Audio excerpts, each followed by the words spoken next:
الرحيم. اذان حقیقت میں بیماریوں کا علاج بھی ہے. اس میں اگر اولاد نہیں تو امام رضا علیہ السلام، صلوات بھیج دیجئے، امام رضا علیہ السلام نے کہا ہم تک سلاد میں جانے سے قبل آپ سے گزارش ہے کہ ہمارے چینل سبسکرائب کر لیں، ساتھ میں بیل کے آئیکن کو کلک کر لیں تاکہ ہماری تازہ ترین ویڈیوز آپ تک بوقت پہنچتی رہیں. کسی نے آ کے پوچھا میرے پاس اولاد نہیں میں کیا کروں، تو آپ نے فرمایا کہ گھر میں اونچی آواز میں اذان دینا شروع کرو.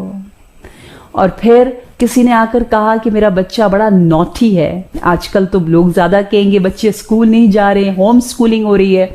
تو اس کا بھی جواب کیا دے رہے ہیں آقا؟ مولا کہہ رہے ہیں کہ بچے کے کان میں اذان پڑھو. اذان پڑھو گے تو شیاطین دور ہو جائیں گے، شیاطین دور ہوں گے، فرشتے آئیں گے تو رحمتیں آئیں گی، رحمتیں آئیں گی تو بچہ پرسکون ہو جائے گا.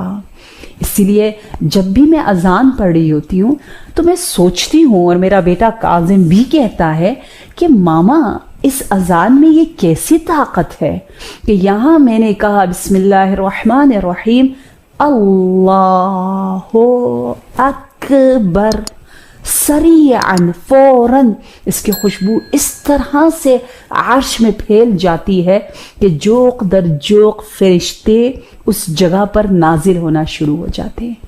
اور پھر آپ اپنی طہارت کا کتنا خیال رکھتے ہو، پھر آپ کا گھر کتنا پاک سے پاک تر اور پرسکون سے پرسکون تر ہوتا چلا جاتا ہے.